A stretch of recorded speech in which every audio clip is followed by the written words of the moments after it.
So the batteries came up, and I think like in addition to temperature, we look at the batteries as one of the point masses that we can to manipulate to make sure the boat has good weight distribution. But obviously, it's the whole storage that gets us through the race. And like you're saying, you want a little bit of a safety factor, but you kind of want to have good back the envelope calculations to know that you're going to get through 5 miles and maybe a little bit more.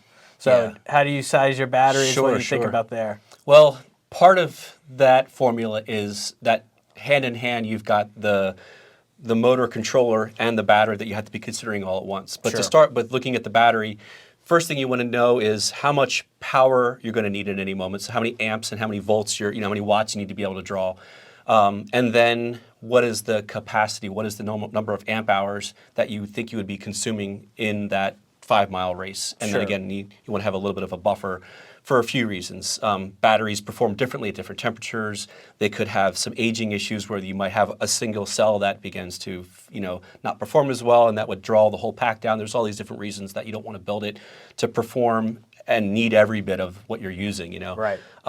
But one of the things to consider is battery chemistry. And one of the things that I love about PEP is that not everybody's going with the same approach. I'm seeing very different approaches, which is awesome because there isn't any one battery solution that is the ideal one. Sure. And so and I could bring it up on the screen when I do the editing, but the idea of a spider graph shows you the sort of distribution of the attributes that you would want to have in a battery, particular battery chemistry and the battery technology.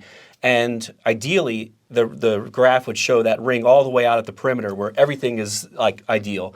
But the reality of it is that no battery technology, no battery chemistry hits all of those points. Right. Even if you've got a battery that is, has the ability to produce a lot of power and is a good energy density, perhaps that's at the expense of a lot of weight. Or maybe they've got a really poor number of cycles that they have in their lifespan. And so you have to think about, well, again, what is your goal here? And this is where you might see different thoughts on that approach. One of the things that we've used for a while is lithium iron phosphate cells, with the idea of promoting electric propulsion and the demonstration of this is a viable solution, and we're trying to sort of showcase the technology publicly. And we feel that using something like lithium iron phosphate with a high number of cycles in their lifespan showcases that, yes, we can make a boat that performs well and everything, but it's not going to need to have the batteries replaced soon because they wear out so fast. Whereas if your goal is just truly to be that fastest boat out there, and you're saying, well, to be the fastest boat, I need to make sure I look at every aspect of it. And I'm going to sort of put aside that idea of I want to be able to demonstrate that longevity of it, because really the goal of PEP in the race is to go as fast as you can in that 5-mile course. Sure. And so if that's the case, energy density, is another, so you want to have a battery that's a lighter weight battery. But then there's also things that come in mind, like the volatility. And if you're working with newer teams that don't have maybe as many years of experience in handling the cells, and if you're maybe coming up with custom solutions for your battery management, your cooling, all these different things, if you get thermal runaway in a boat, it's not going to be pretty. And I don't think we've seen anything close to that happening.